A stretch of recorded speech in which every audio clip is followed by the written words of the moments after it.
Uma sekuzokwenza owesifazane uNkulunkulu akasayo ubumbeni. Ayodala umuntu ukuthi abe independent. Independent yakuthinto kaNkulunkulu. Owesifazane umthatha kuyindoda. So ngamanye amazwi uma indoda ihamba lapha ensimini, inayo owesifazane. Uma uKristu ekhona ezulwini, usezulwini unalo ibandla kodwa likambulu. Yep. So uma se kulethwa kowesifazane njengoba lithi izwi lapho lithi owesifazane indoda ivelanga kowesifazane noma ithathwa ngowesifazane kodwa owesifazane uthathwa kuphi nansi lento la kuGenesis insindiso yethu ayibuyi siqhamuka kwiNew Testament ibuya khona la eqaleni the beginning is insindiso.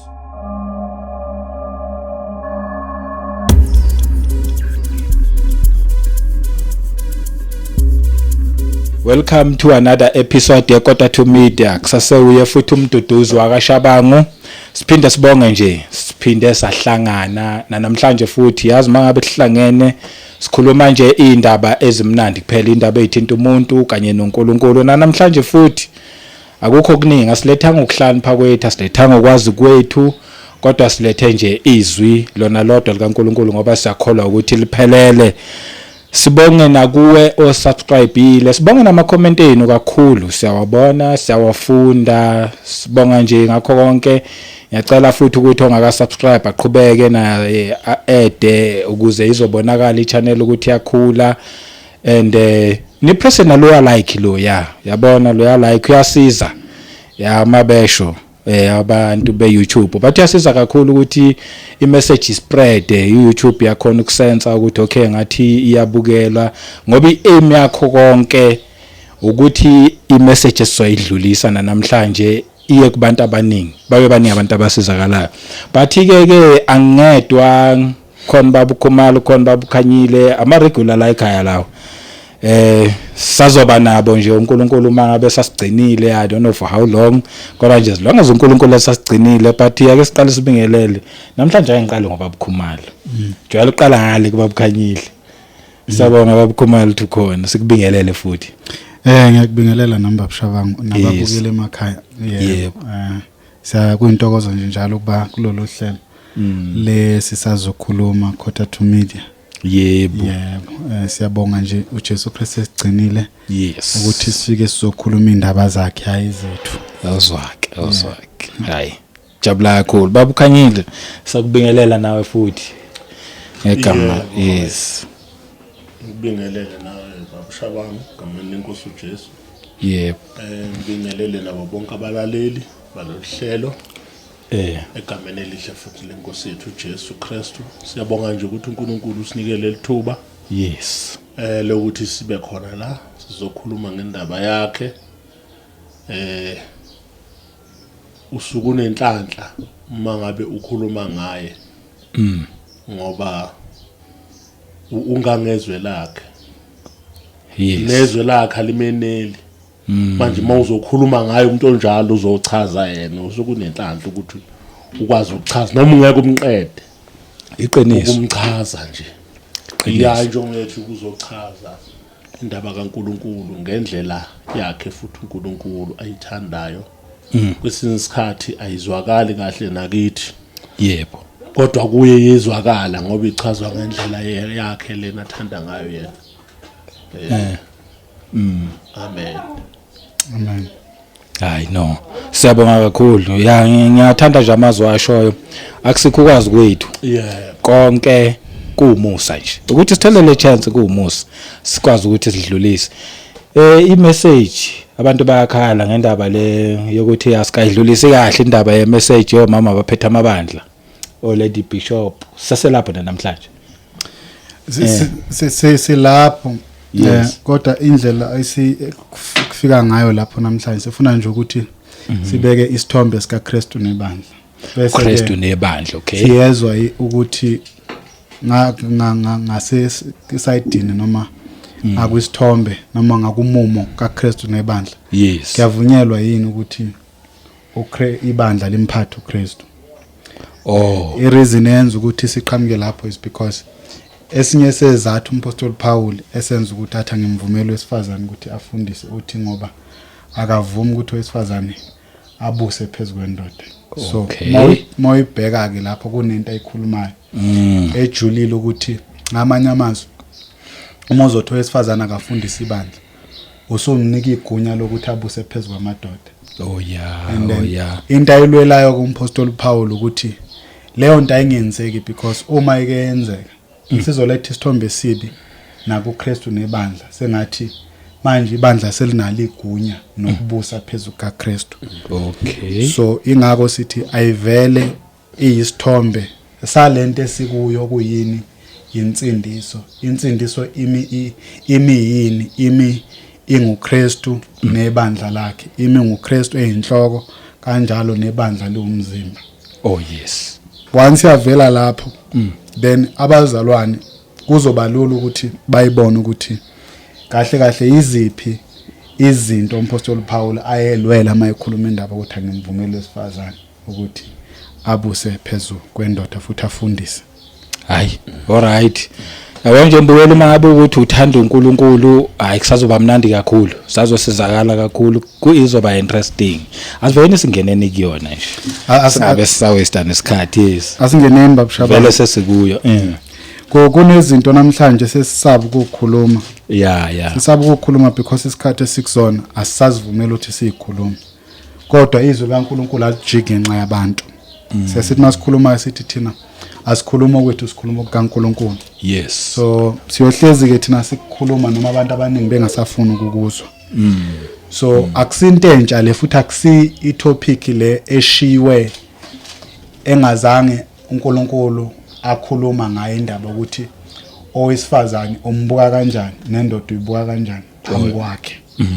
Nanokuthi imaphi ama responsibilities nezinto abenzeleze zona yena njengoNkulunkulu. Mhlambe ngaphandle nje kokumosha isikhathi njengoba sisasho sathi sokhuluma ngoKristu nebandla.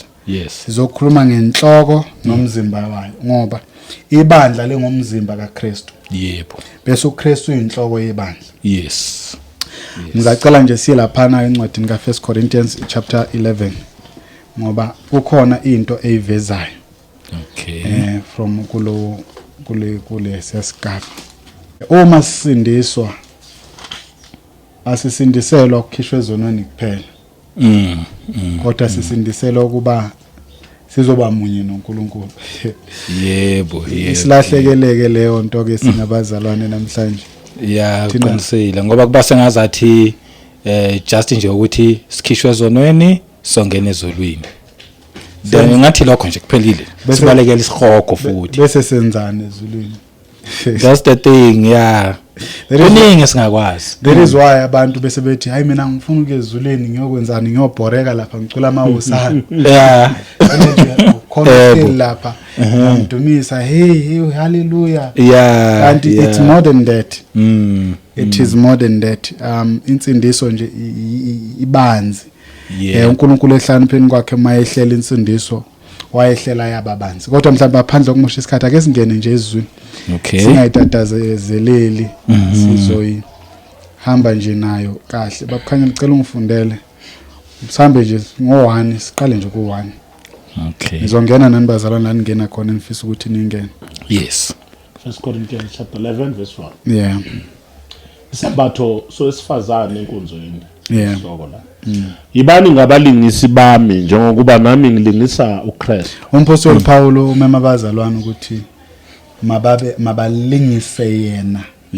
Yena uthi ulingisa ubani? uKristu. uKristu. Kusho ukuthi izinto azozisho la izinto ayibonile zenza ubani? uKristu. Noma sure uKristu. Azokusho la umpostoli Paul akusinto yena ngokwakhe aqalele yona. Uthi ibani ngabalingisi bami? Akasho ke ngesenzo kuphela ngokukhuluma nangokucabanga shuthi kopelani kimi ngoba nami ngibone kubani kuKristu ukhona lento abeyibonile kuKristu umpostoli Paul abeyiphethe nehamba nayo njengompostoli Paul ingakho ke manje la iqale bazalwane lingisani mina ngoba mina ngilingisa uKristu so indaba ukuthi umpostoli Paul azokukhuluma le ndaba yesembatho sowesifazane ebandleni akusinto esuka kuye into ayikopele kuKristu into ayithathe kuKristu ngoba ulingisa uKristu Jesu Okay, ngiyathanda ngendlela oyiqala ngakhona. Ngokukhuluma nangokwenza. Ibani ngabalingisi bami njengalokho mina ngilingisa bani? UKristu. Kodwa la uzo address indaba kabani? Yesembatho sowesifazane kuphi? Asizwe ukuthi uma eaddressa ube sethini ngomumo wowesifazane. Ngeposition yesifazane kuNkulunkulu noma kwi-order kaNkulunkulu. Yes. Okay, Khanyile singaqhubeka. Verse 2. Yeah. Ngiyanibonga ngokuba ningikhumbula ezintweni zonke, nibambelela ezifundisweni njengokuba ngani nika zona. Kukuvela indaba yesifundo ukuthi khona isifundo esakhishwa savezwa la. Yena abazalwane umpostoli Paul uyabancoma ukuthi babambelele kuleso sifundo. Yes. Abafundisa zona.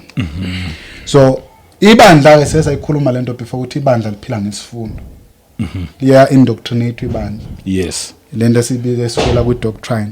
Ngaphandle kwe doctrine ibandla kalikho. Uma uzothi nje umuntu akaye e-university ngenze example ayofunda law. Yes. Lo muntu indoctrinatewa ngomthetho ukuze athi mebuye ekhanda lakhe kube sekugcwele umthetho.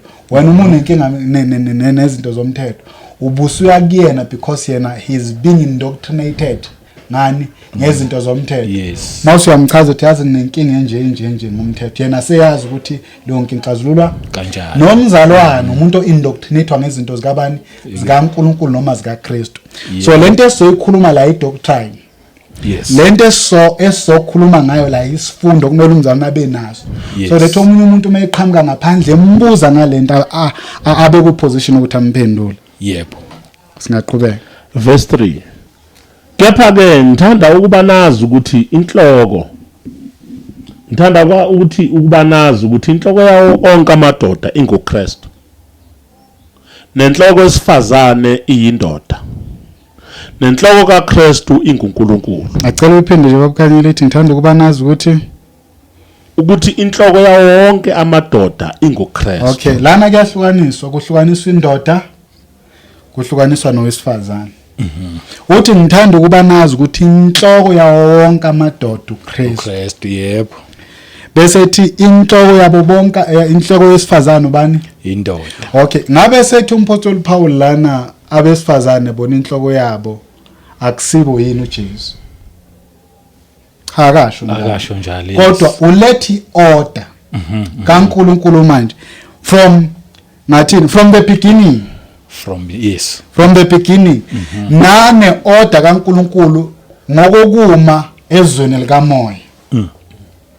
uNkulunkulu mayeyibuka mesibuka nje thina la emhlabeni. Wosibuka ngalendlela umpostoli Paul asho ngayo. Ingake ethi umpostoli Paul yena ubonela kubani? kuKristu. uKristu mayesibuka. Wosibuka ngalendlela umpostoli Paul enze njani? Asibuka ngayo. Uthi inhloko yawo wonke amadoda ubani uKristu. Nenhloko yesifazane ubani? Indoda. Bese inhloko kaKristu ubani? uNkulunkulu. Yeah. But lo akusho ukuthi inhloko yethu thina njengabantu akusonkulunkulu. The head is God. But kukhona le order which is dimensional. Yebo. Yeah. Le order manje emingama levels order kabani? kaNkulunkulu. Yes. And asikwazi ukuyitwista because thina sifuna ukwenza njani? Ufake into zethu. Njengoba ethi inhloko yawo wonke amadoda inguKristu, ekaKristu uNkulunkulu. Imi kanjalo bese ethi owesifazane ubani? Inhloko yosifazane indoda. Kunento umpostoli Paul ayeyisho la esitshela yona mayelana noKristu nebandla. Yebo. Acela siqhubeke. Makukhona ukufuna ukusho wakukhanyile ungene. Yeah. Kepha ke ngithanda ukuba nazi ukuthi inhloko yawo wonke amadoda ingoKristu. Nenhloko yesifazane iyindoda. Nenhloko kaKristu uNkulunkulu. Yeah. So kuyahlukaniswa wesifazane nendoda la. Njengoba isikhathi esiningi makukhulunywa sibandla sivele sithi akasekho wesifazane akasekho wesilisa. Asikwazi bazalana ukuthi izwi kaNkulunkulu masilibamba bese silibamba ngobuqili. Asingaliphambanisi. Yeah. Ngoba mase siliphambanisa then lizoshiya sinenkinga thina njengabantu mase kufanele sichazele abanye abantu basezweni iqiniso. Uyibona la so kufanele sichaze njengalokhu linjalo lento njengalokhu injalo njengoba ethi inhloko yowesifazane indoda mhlawumbe futhi nami ngithi ngizama ukuyisimplifya futhi kumuntu kuzobalula kumuntu noma ngabe akasebenza noma akazosebenza emsebenzini kufike kube khona asithi nje mhlawumbe imanager noma singasabiza amagama amakhulu sinje kune manager kuphinde kube ne supervisor kuphinde kube nabasebenzi i-order leyo yakhona lapha emsebenzini ukuthi wena olapha phansi ureporta kwinduna induna izothatha idlulisele kwimanager shuthi ngenzela ukuthi kube lula nje kumuntu ukuthi i-order le yasemhlabeni ithathwe kuNkulunkulu akhona nje ukuthi semhlabeni kuphela uNkulunkulu akanayo kahle kahle originally ibuya kuNkulunkulu yonke order but ke ake siqhubeke nayo yes uNkulunkulu ayikho into uNkulunkulu ayenza in vain leli lizwe alikho in vain line purpose lo mumo le order ayikho in vain ine purpose yakhona why uNkulunkulu emisa kanje there is a purpose why fanele ime kanje the moment you distort noma ushintsha lo mumo lo ome kanje then you destroy i-order kaNkulunkulu ne-purpose yaleyo nto abeyenzeleyo yes kodwa siqhubeke izoyiveza okay ngixolela asingifakele ku nemkhuhlane oh okay ngatinankinga yazi ngicabanga ngizozwakala aykezwakala yebo yileyo naleyo ndoda esuke ikhuleka noma iprofeta ikhanda layo limboziwe ihlazisa ikhanda layo kepha yileyo naleyo sifazana osuke ekhuleka noma iprofeta ikhanda lakhe lingagujuzelwe uhlazisa ikhanda lakhe ngokuba lokho kukunye nokuthi uphucile ngokuba isifazane uma isifazane engagubuzela akagundwe uma kuyihlazo kwesifazane ukuba agundwe noma aphuce akagubuzele aqhubeka ngokuba ngempela indoda ifanele ukumboza ikhanda lokhu ingumfanekiso nodumo lukaNkulunkulu kepha isifazane uludumo lwendoda okay so now kukhona into ezivezela the reason why ngwa ignore la is because asikho la asifuna ukuzokhuluma ngokumboza kwamakhanda so ubuya ngelila ngasokhuluma ngayo sifuna ukukhuluma nje ngeorder kaNkulunkulu imisiwe bese sizoveza ke egcineni ukuthi ngabe mase seyimile le order ngendlela uNkulunkulu emise ngakhona thina njengebandla sijajele thina ukuthi kufanelekile yini ukuthi wesifazane alifundisi ibandla ngiyangathi mangiyazwakala ngoba uma seyivelile iposition noma iorder kaNkulunkulu thina ngokwethu sobe zehlulela thina ngokwethu sisekufanelekile yini ukuthi wesifazane alifundise ibandla yena mhlawumbe ayithi ukuhlala kancane kuleyo nto kunomehluko phakathi kokufundisa kunomehluko phakathi kokuletha ubufakazi khona ukufundisa nokuletha testimony abanye abazalwane bayihlanganisa ke lento bese bethi wesifazana kumele ame ebandleni o akhulume umpostoli Paul kakhulukazi kulama verse uaddress indaba yesifundo ngithi ngivumela wesifazana uthi njani afundise noma akhulume ebandleni ukhulumela indabeni yesifundo ukuthi intalwa na ukuthi umuntu wesifazana isifunda asinizi ngaye idoctrine lesikhulume ngayo kodwa ukuthi umuntu wesifazane athi ngimtholile uJesu ngihlangene noKristu agijime noma lethu ubufakazi ebandleni akusiso isono leso ngoba ufakaza ngento uNkulunkulu amenzeleyo yes akusona isifundo akusisi isifundo nje yabona mezothi umuntu lethu ubufakazi bokuthi athi uNkulunkulu wangisiza mina ngine-cancer ngigula ngilele esibhedlela abazalwane yebo ubufakazi avule amavesi eshare ukuthi uNkulunkulu wathi ngini akafundisi uyafakaza fakazela ini indaba yakhe sinaboko lithizwe kaNkulunkulu onendodana unani onobufakazi unabo ubufakazi futhi ke ila engena khona umama seSamaria ngoba bayihambisa lapho abantu uma befuna ukuthi owesifazana afundise bathi bayithathe bahlanganise nomama seSamaria angiphulu qhubeka Khanyile and futhi umama seSamaria wahambisa ubufakazi ngento eyenzeke kubani kuye efakazela ukuthi uzani nizombona onjani ongitshela ubufakazi lo akusibe ukuthi uyafundisa aqinisile obunye ubufakazi obulethwa uMaria Magdalena no I think wayehamba noMartha noma noMaria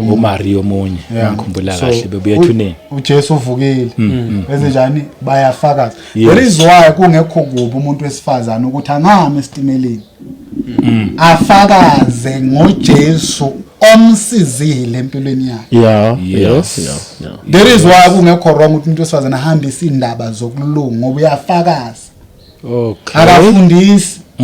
Manje esikhathini esiningi yahlanganiswa le ndaba bese kuthiwa nje owesifazane akangahambi. Owesifazane uyafakaza. But akuvumelekile ukuthi afundise.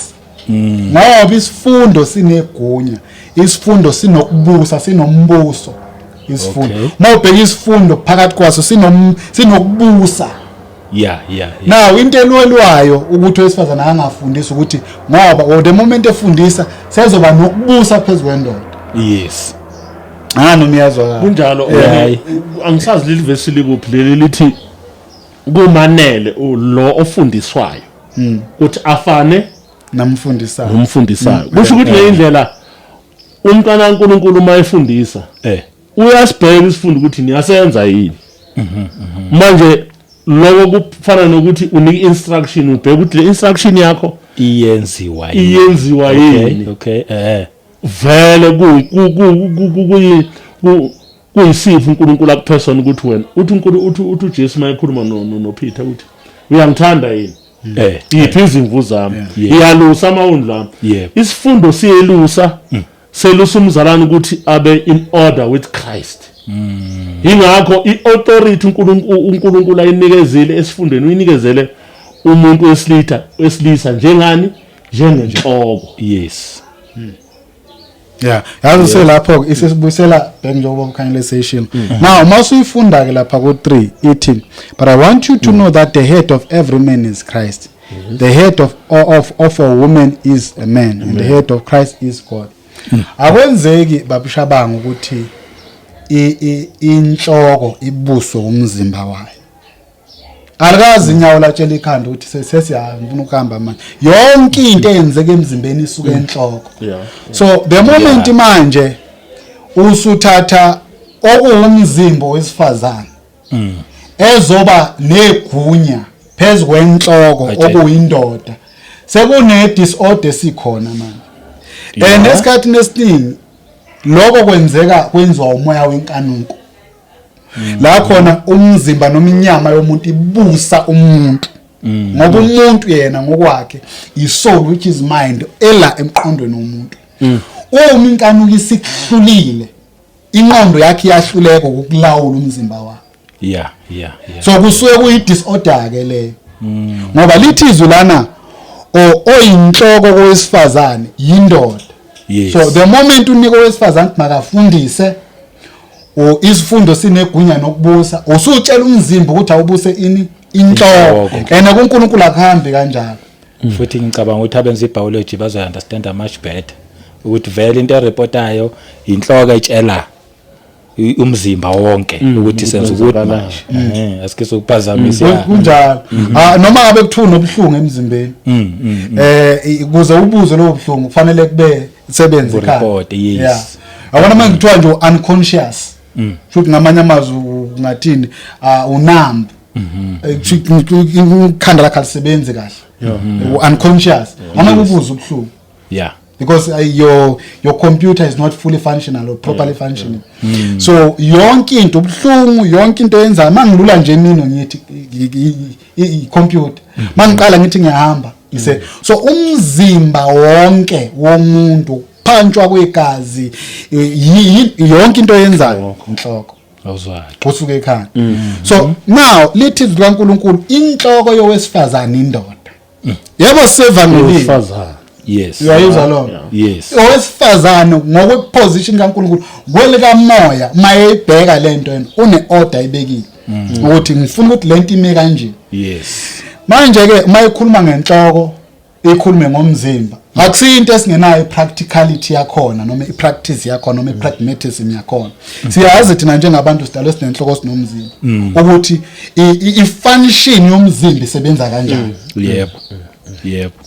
So now le ndaba yabantu besifazane sebenalo igunya lokufundisa ilahlekisa le order uNkulunkulu ayimisile ukuthi manje osezolawula access yena lo beki ukuthi makalawula okuyini inhloko sekuzolawula umzimba yena emzimbeni esikhathini esiningi kuhlala inkanuko yes hayo inkanuko yokulamba inkanuko yobufebe esikhathini esiningi ihlala khona emzimbeni leswabe khona ukuthi ihlala enhlizweni so ihlala kuumzimba ngingachaza nje bekuningi ngalo so but akufanele ukuthi umzimba womuntu ubuse inhloko yakhe o inhloko yomuntu ekufanele ibuse konke okukhona emzimbeni womuntu. That is why even the fact that most of the senses zomuntu zisenhlokweni yakhe. Yeah, ngoba konke kureport kwi brain angithi. Yeah. Sengisho nje nama senses, the sense of smell. Oh, yeah, okay. The sense of taste. A sense of hearing, lokhuna of hearing. Isekhanda njalo, inhloko njalo. Sisenhloko zonke lezo zinto. Nokubona isekhanda. So because ikhanda is the controller yomzimba womuntu. Yes. Structure list.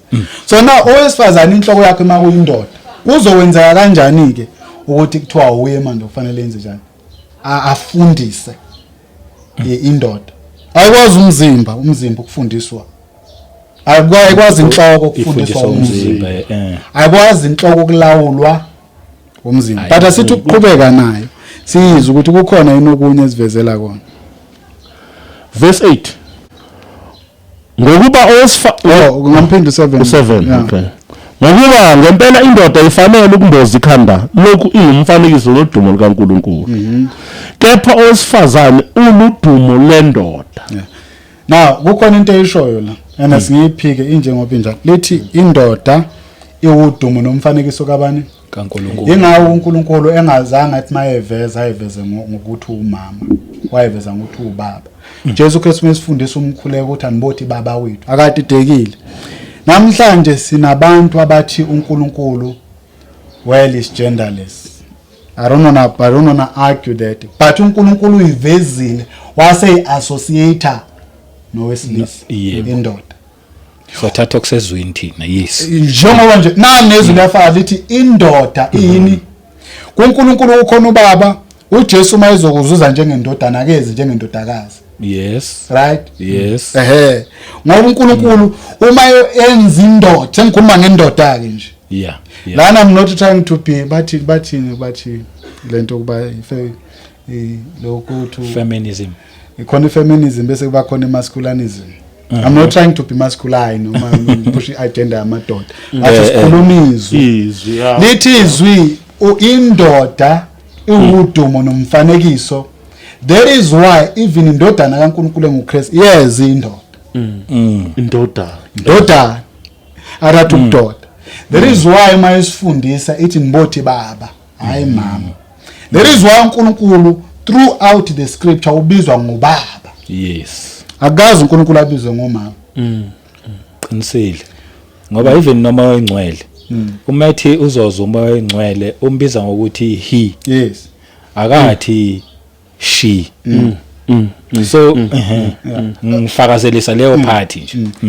Izovela kukhona into elokhunjana uma kudalwa uAdam uqala kodwa soyiveza makudalwa nje uAdam loqala ukudalwa lithi zikaNkulunkulu wamenza umuntu ngomfanekiso wakhe wamenza umuntu ngomfanekiso wakhe uNkulunkulu wabenza benjani owesilisa nowesifazane but lo wesilisa nowesifazane uqhamuka kuphi kuhi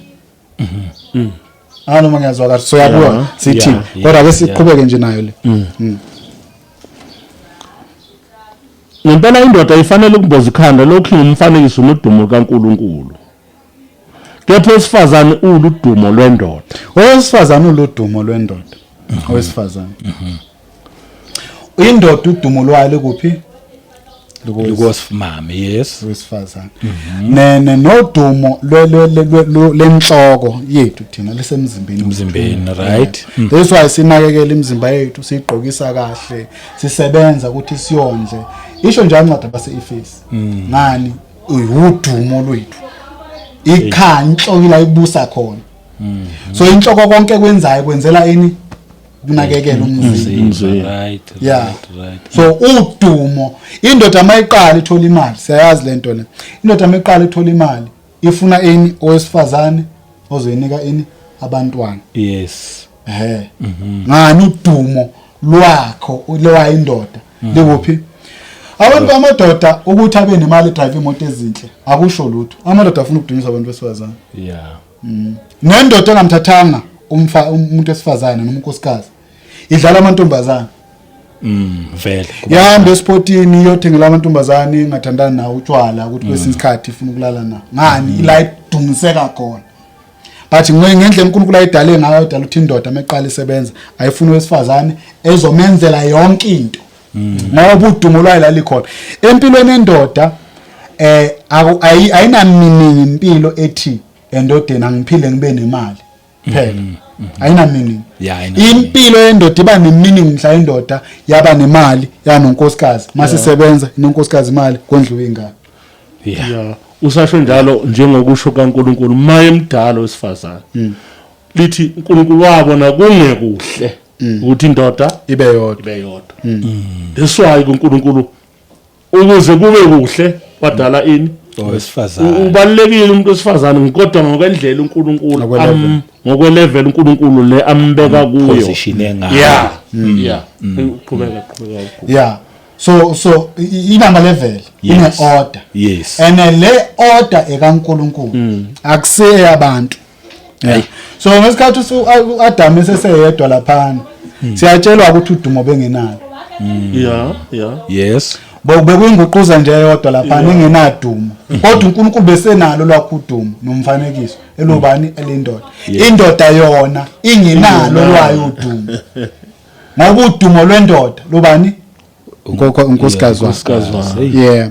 So lesi zama nje kubazalwana obavezela iorder kaNkulunkulu njengalokho angikhona ukuthi siyashumayela la sikhuluma into ebhaliwe phela nje thina siyagcizelela ukuthi nanku umumo kaNkulunkulu before siyofika ekutheni umpostoli Paul thanga imvumeli ibuya phi le ndaba ngoba esikhathini esinisika phezulu bese abanye beveza indaba zokuthi hayi ngoba nizonda abantu besifazane kanti cha yinto uNkulunkulu ayikhethela ngokwakhe ukuthi izokuma kanje ngokwakhe uNkulunkulu ngokuthanda kwakhe sofa isabalance kahle impela.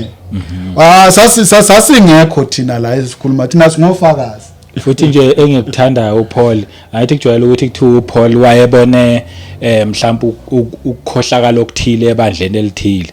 Ngichaza la ukuthi uthi ubone kuKristu. Ngiyenza ngikubone kuKristu.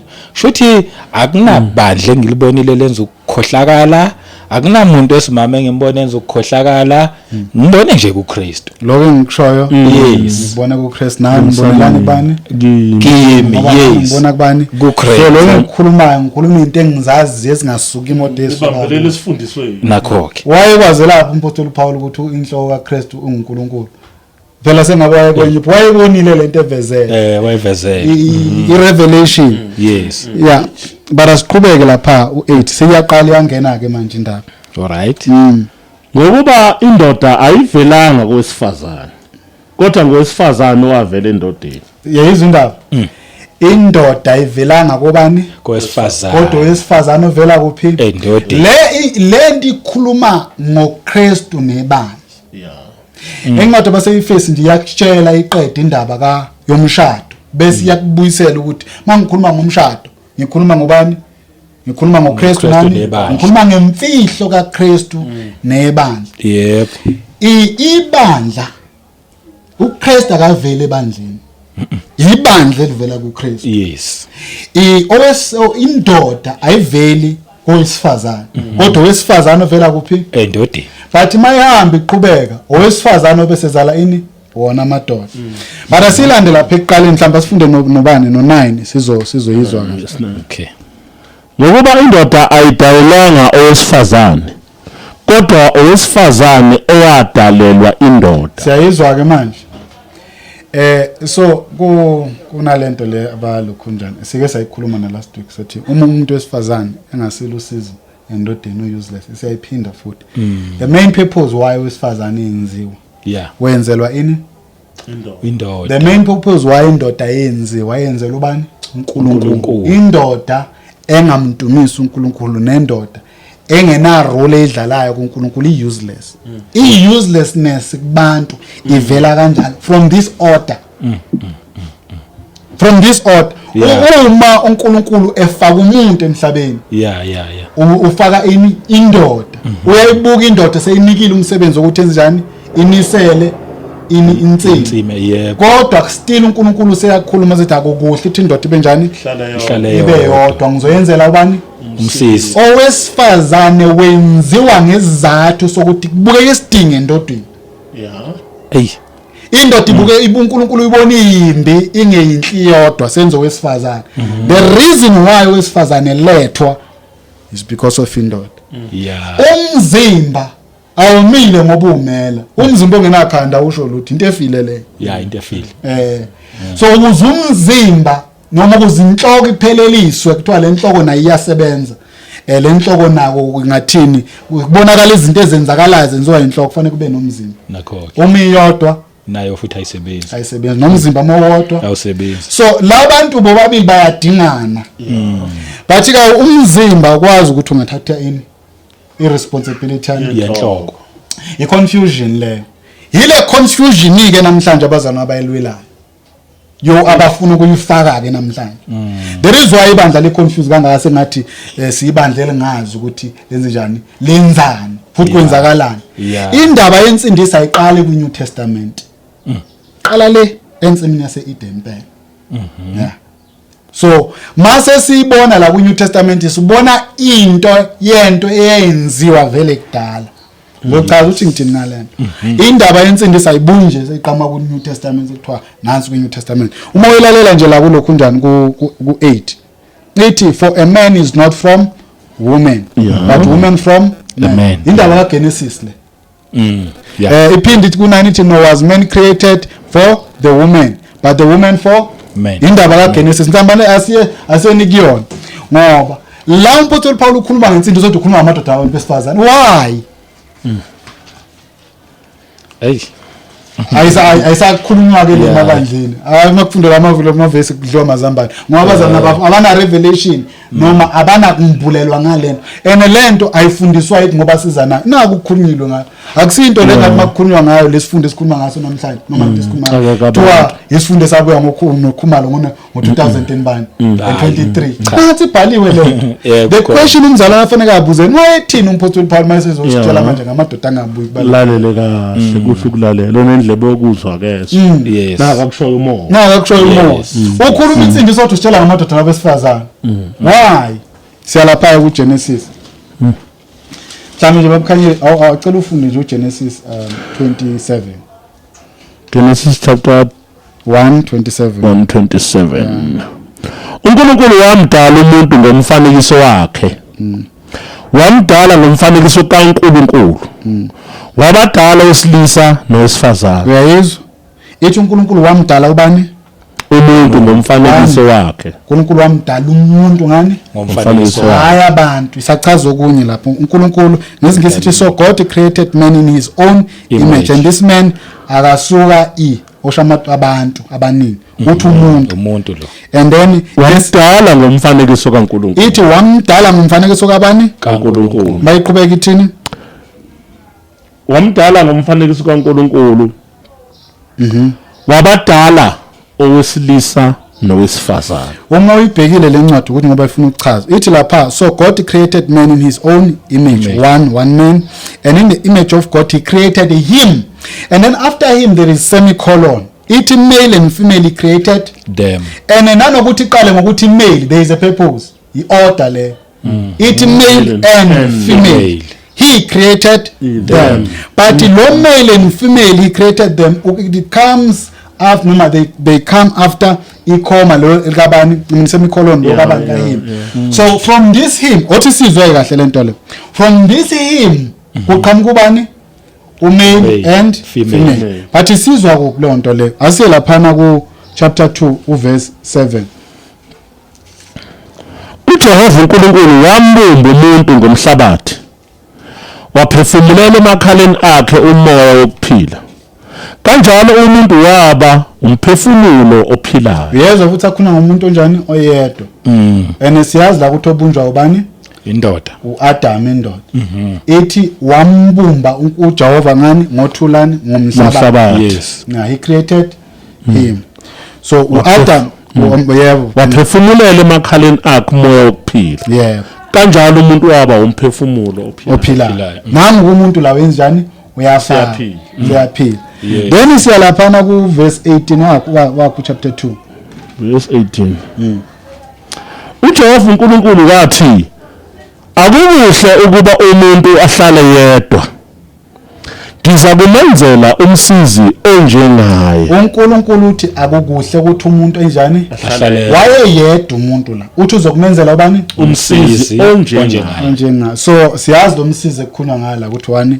wesifazane umuntu wesifazane mayedalwa uzonjani uzosiza ini indoda sibuyele emumva kancane kulelo bese besilifunda lithi indoda iyadalwa qala nayo indoda la ngempela injani le ndaba besifunda ngalo kwaseKorinto indaba yensindiso kodwa sitshela ngamadoda nabantu besifazane owadalwa qala nowaqhamuka kuphi siyakubona ukudalwa kwendoda qala seyidaleni uNkulunkulu indoda qala sethi akukuhle ukuthi indoda ibe njani this is not an afterthought iplan kaNkulunkulu le hayi hiyo asizwekeke lento endaba ukuthi futhi indoda ayivelanga kowesifazane kodwa wesifazane ovele kuphi sizwe ukuthi ngempela injalo yini lapha ku 21 khona lapho 21 yeah uJehova uNkulunkulu wamehlisela umuntu ubuthongo obunzima walala wayesethatha olunye lezimbambo zakhe wavala indawo ngenyama uJehova uNkulunkulu wakhe wesifazane ngobambo abeluthathile kumuntu wamiyisa kumuntu yayizwa ke indaba uma sekuzokwenziwa owesifazane uNkulunkulu akasayo ubumbeni ayodala umuntu ukuthi abe independent independent yakuthinto kaNkulunkulu owesifazane umthatha kuyindoda so ngamanye amazwi uma indoda ihamba lapha ensimini inayo owesifazane uma uKristu ekhona ezulwini usezulwini unalo ibandla kodwa likambulu yep so uma se kulethwa kowesifazane njengoba lithi izwi lapho lithi owesifazane indoda ivelanga kowesifazane noma ithathwa ngowesifazane kodwa owesifazane wathathwa kuphi nansi lento la kuGenesis insindiso yethu ayibuyi siqhamuka kwiNew Testament ibuya khona la eqaleni the beginning is nensindiso uNkulunkulu mezodala umuntu umdalazi lo muntu uzokona lo so uma izokwenza ipattern yendalo yakhe nomuntu uyayifaka insindiso kune pattern yensindiso phakathi sayikhuluma lento sathi uma kuzokwenziwa uEve indoda yabulawa kuphuma igazi iba nenxeba sayiphinda futhi kwakhishwa wesifazane noma kuzokwenziwa ibandla uyafa uKristu kuba nenxeba kuba negazi kuphuma ibandla right ibandla liyini umlobokazi kabani kaKristu uKristu yini uyindoda kuphi ebandleni uEve umlobokazi kabani kaAdam Adam yini uyindoda kaEve inhloko yebandla ubani uKristu ibandla liyini umzimba inhloko yesifazane ubani indoda owesifazane yini umzimba hence umpostoli Paul ethi ngimvumela wesifazane afundise nokuthi abuse phezukwane ibuya la naye ngapha ku 11 uyayisho lento uthi nokudalwa kwalabantu akufani khona ubuya komunye khona ufike eqala omunye inhloko omunye umzimba khona omunye odalela omunye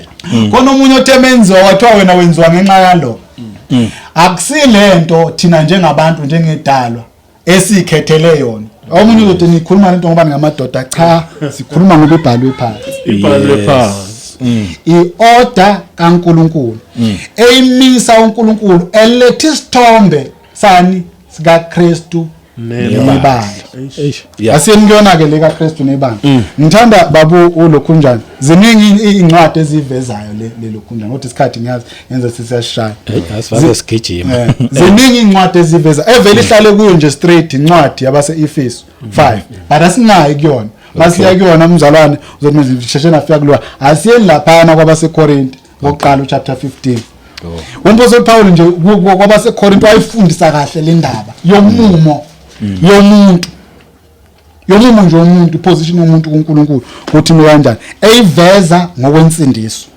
esebenzisa ini umshado qala ku 44 yebo singafunda kuhlanyela kungumzimba wemvelo kuvuswa kungumzimba womoya uma ukhona umzimba wemvelo ukhona nomoya kanjalo futhi kulotshiwe ukuthi umuntu oqala uAdam waba ngumphefumulo ophilayo. uAdam wokugcina waba ngumoya ophilisayo. Okay, now babu uShabang la sitshelwa ngoAdam. Yeah. UKristu lo owumsindisi kuthina uyathathwa manje ubuyisela lenkulumo kubani kuGenesis. Kuno Adam owama emengani ngokwemvelo. Waqala isiqalo sani semvelo. Kukhona uAdam ome kokukamoya uqala izinto zakamoya. Right. Umyezwakala. UKristu uthathwa la ufakwa kuAdam. Kuthi uKristu uAdam. Twake manje kuthina isithelwa yona yethiwa kanjalo. Futhi kulotshu ukuthi uAdam wani uqala waba yini? Waba ngumphefumulo njani?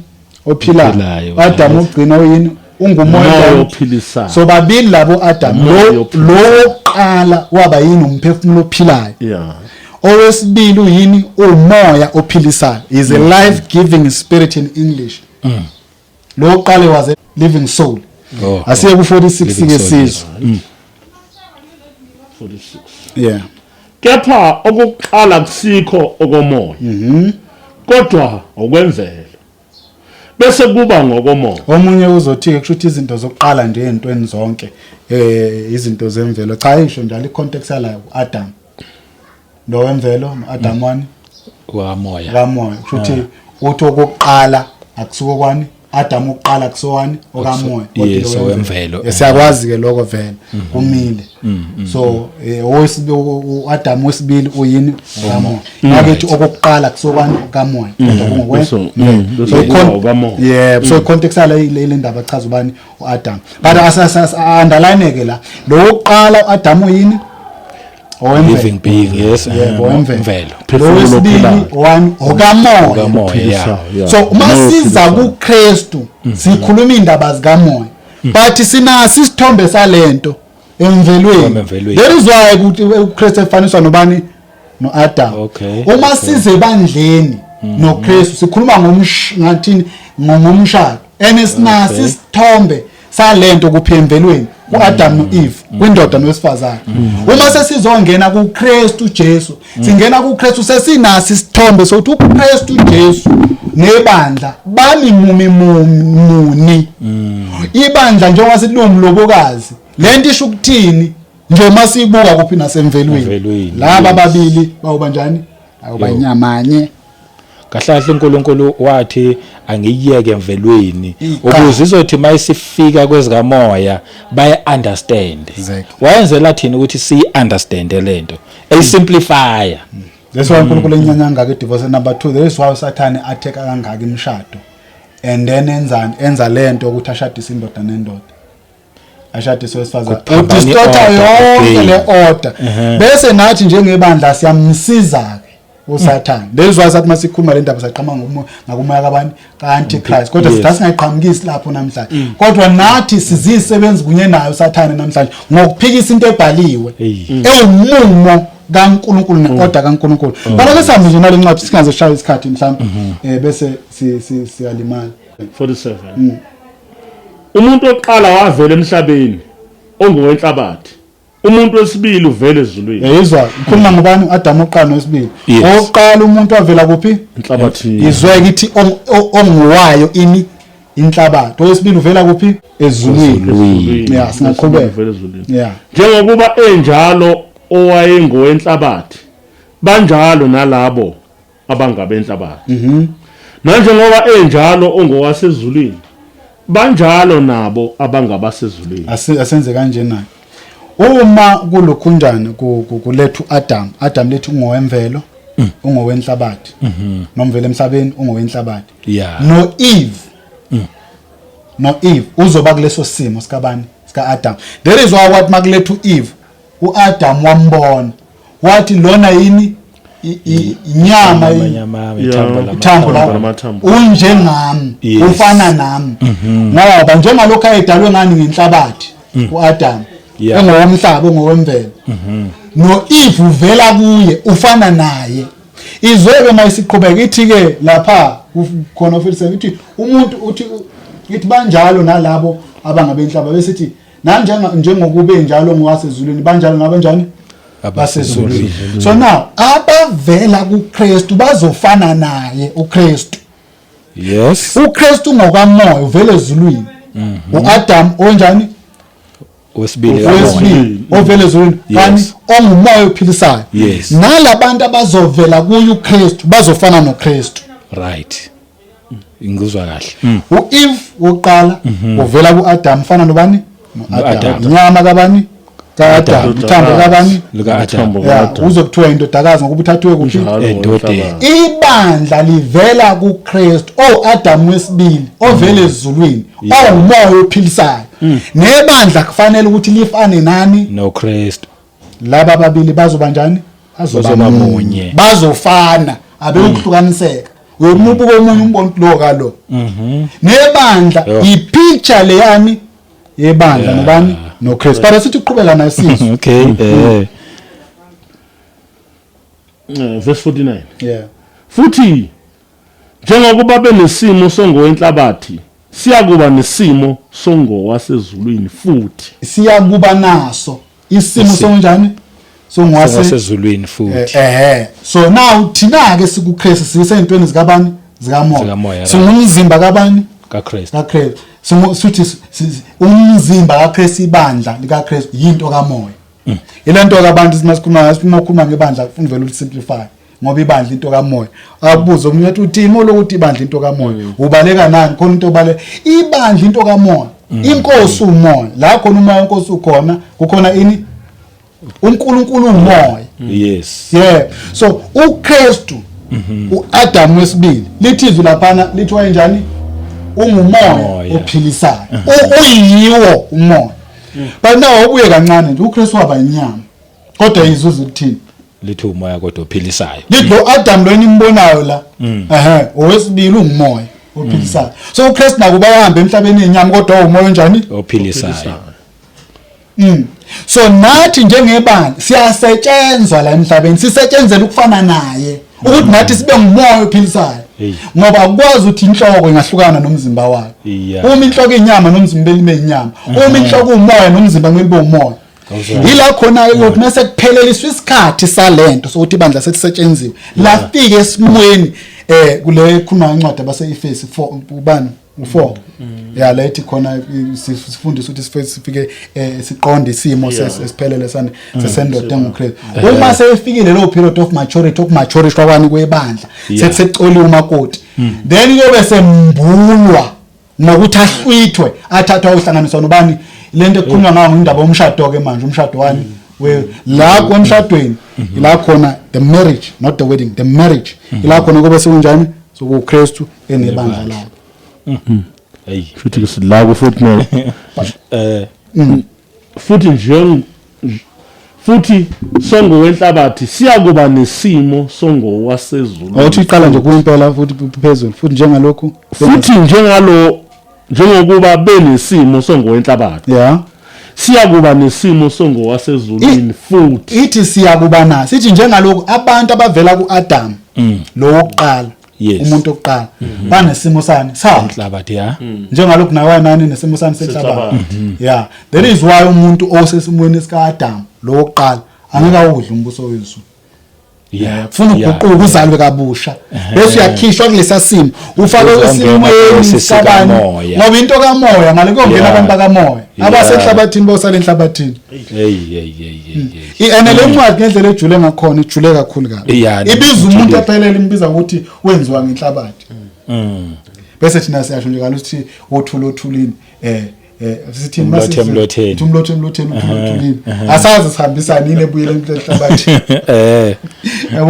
Kodwa into ezoyenza uKristu emhlabeni kwakuzothatha umuntu lo owayewini wayesimo senhlaba amtransform amfaka esimeni sikamoya ngoba uNkulunkulu umoya bese kumuntu ekhonza ubani uNkulunkulu ngomoya nangeqiniso ngoba kulesimo senhlaba akakwazi ukumkhonza. Ngeke futhi umuntu afane nobani noNkulunkulu.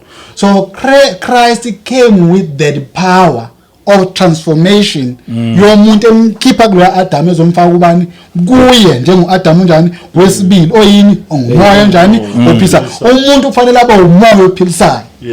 That's why mawuya kuNkulunkulu usale apha enyameni uselapha enhlabathini ngeke uzum-understand ungamquote futhi wrong ngoba wena ulokhu busy uhlele enhlabathini ulapha usakulo Adam omdala uyinhlabathi ngeke uzum-understand until uze kulezi zikamoya once wangena kulezi zikamoya ke kula usukhona uku-understand ezakamoya uyabona inhlabathi nje inhlabathi akwenzeki inhlabathi ihlala emoyeni noma awonganomoya lo ubona impela umoya ubona ukuthi nalo uthuli lapha kodwa egcine inhlabathi izobuyela kuphi ibuyele emhlabathini umoya uyohlezi uhamba emoyeni yes akuhlangani exactly noma ngakukhukhuleka uthatha umhlabathi uyagugula umoya ugugula umhlabathi bathi egcineni umhlabathi uyobuyela lapha phansi umoya lokuhamba phezulu injalo so umuntu kufanele akhishwe esimeni senhlabathi ukuze azokhona ukwenza njani bese isimeni sikamoya bese sesimeni sikamoya umoya nomunye umoya uyahlangana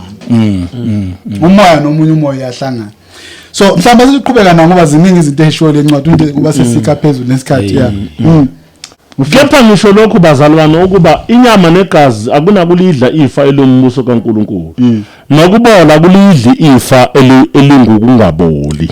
Okay, bhekani ngiyamtshela ifihlakala siyikulala sonke kepha siyaguqulwa sonke ngesikhashana ngokuphazima kweso ngecilongo lokugcina ngokuba icilongo liyakhala abafile bavuswe bengena kubola thina siguqulwe ngokuba lokho kubolayo kumele kumbatha ukungaboli nalokho okufayo kumele kwembatha ukungafi kepha nxa lokho okubolayo sekwembetha ukungaboli nalokho okufayo sekwembetha ukungafi kuzakugcwaliseka izwi elilotshwe ukuthi ukufa kuginyiwe kwaba ngokunqoba ziningi izinto ezisholo incwadi njengoba imfishane kangaka bekufanele siye nakwenye incwadi la esivezela khona uTimothy lokuqala 1 Timothy chapter 6 la ezozivezela khona ukuthi kuYuKristu kunokungafi manje la into elwelwayo ngoba into uKristu ayenzayo thina njengomzimba wakhe yena eyinhloko usebenzela ukuthi umzimba ungabi nokungafi futhi emzimbeni yethu kube nani kube nokungafi ukuze sofana nani naye ngithini ke mangisho kanjalo lokho kubolayo emzimbeni womuntu akusumoya akusufuthi umphefumulo kodwa yini inyama right so thiwa lokho kubulayo kufanele kubathe ini okungaboli so yini kufanele kubathe okungaboli umzimba womuntu inyama yomuntu kanjani lithi umpostoli Paul akhuluma indaba ukuthi asiwe njani asiyukufa sonke kodwa sokuqulwa so so into eyenzakala khona sebefile bese enkosini nabo basazoguqula ingakethi sizoguqulwa sonke nalabo abafile basazonjani basazoguqulwa ini imphefumulo yabo noma imoya yabo cha imizimba manje why kufanele kuguqule imizimba yabo imizimba kufanele kuguqule ngoba uKristu owakhe umzimba waguqulwa akuqulwa umoya kaKristu wakhe umzimba wakhe so thina sifanele ukufana noKristu ngakho konke akusebenzayo umoya usebenzela uthi ibandla imizimba ayofana nemizimba kabani ukuze inhloko ifane nani nomzimba kodwa sikuvezayo la eloko sizaveza iorder kaNkuluNkulu nensindiso from the position yomshado nenhloko eyinendoda nowesifazane ukuze abazane mangabe bese befunda lencwadi kaTimothy bayizwe ukuthi umpostoli Paul uthini ngoba bayikha phezulu bengazi ukuthi umpostoli Paul uthini la manje ngimvumeli wesifazane uthini njani afundise nokuthi abe negunya phezukwane ukhuluma insindiso but useyikhuluma ukwenye level besibusele eqaleni ezosilandela uJesu uAdam eqala izinto zikamoya ideep angazi noma ngiyabe sengiyayilahla kodwa ngendlela oyikhuluma ngakhona uma ngabe kufanele simfuze even nangenyama kufika kumina laba abadlala ngenyama yabo today laba abayimisuzayo mhlawumbe abanye bayigugise ukuthi what if usuthola lo mzimba wakho adlala ngawo wawugugisa should like wawumosha nje bawumosha into eziningi ezikhona awumosha umuntu mhlawumbe bese nini abuya ze kuKristu bese uzothola lo mzimba ngoba ngangithola umzimba wakho ngiyothola lo wami yilo kufanele ufane noKristu yeah but into emnandi ngalo ukuthi kukhona irestoration ayenzayo uKristu umuntu onjalo ngoba uma umuntu ekuKristu uba sidala esisha yabona nje umuntu kumbona ukuthi mhlawumbe ayedlala onyawo upho wenze njani uma izinsindisweni uyagezeka ziningi izinto but ngeke size sifike la khona abantu sebethi khona even uVirginia restore cha bahamba phambili lo kodwa okumnandi ngalokuthi kukhona irestoration ukubuyisela kwezinto isitha ebesinjani ebesithathi ngoba ekufanele singakushiyi kule message le ukuthi kunesitha esikhona esilwela ukuthi umuntu lento uKristu ayifuna ukuthi yenze kungenzeki ukuthi abantu bafane naye isitha siyalo ukuthi abantu lento uNkulunkulu ababizela kuyo ukuthi umuntu azoba kuNkulunkulu noNkulunkulu abe kumuntu umuntu afane noNkulunkulu noNkulunkulu afane nomuntu akakufuni ke lokho uSathane uyakulwisa ngoba yena umuntu ayefuna lo position uthi yena abe kusimo sikabani sikaNkulunkulu uNkulunkulu azenzela umuntu wamenza wafana naye so lento ihamba ikhulume ngomfanekiso ukuthi umuntu umfanekiso kaNkulunkulu yonke lento kodwa kwamanje sisayika phezulu sisaletha i-order ukuze kubonakala ukuthi insindiso yona imi nge-order yemshado imi nge-order yendoda nowesifazane ngoba uNkulunkulu akenzi izinto haphazard injalo nje njengoba izwi kaNkulunkulu into enginotisayo la abazalwane bafuna ukulishintsha izwi kaNkulunkulu balichaze ngenyama glorify inyama yes mayithi iBhayibheli akamvumeli uNkulunkulu wesifazane afundise ilamazi sawakhuluma uma sikhuluma la kulela veki sikhona ukuthi lokhu umyalo wenkosi yes akusumyalo wethu akamvumeli uNkulunkulu wesifazane abuse phezulu kwendoda ngokwezwi lenkosi umuntu wesifazane akaliphathi ibandla njengomphathi muzi kaNkulunkulu umphathi muzi kaNkulunkulu akuba umuntu wesifazane yindoda yebo hayi ngoba kukhethile nathi sasishisa lesikhundla sinzima isikhundla lesi esifuna ukuthi uma ukusulalela uNkulunkulu nalesi sosifazane ngeke sizenze izinto thina ezenziwa umuntu wesifazane uNkulunkulu amdala umuntu wesifazane ukuthi akhone ukuzala enze zonke lezi zinto akhulisa abantwana umhlaba ugcwele yibo abantu besifazane uNkulunkulu wenza kanjalo so asingaphambanisi izinto zikaNkulunkulu ukuze sijabulisane thina sichaze izwi kaNkulunkulu ngendlela esithanda ngalo izwi kaNkulunkulu linjengoba lisho lona mhlawumbe ukugcwalisa lapho sengivanga umbuzo mhlawumbe engingawubuza mina ukuthi ngoba bathi makukhunyala umlayezo efanele bese bethi nisho lento ngoba kucindezela abantu besifazane cha yabona nje izwi kaNkulunkulu lithi thina sonke esikholwayo kuKristu Jesu siyini singumlobokazi why singamadoda sizovuma leyo nto mangabe uthi into embi la umuntu wesifazane ngoba naphela bese uyichitha sithi hayi mangabe lizothi singabantu besifazane lizothi singumlobokazi lisimisa ku level abantu besifazane asivumi nathi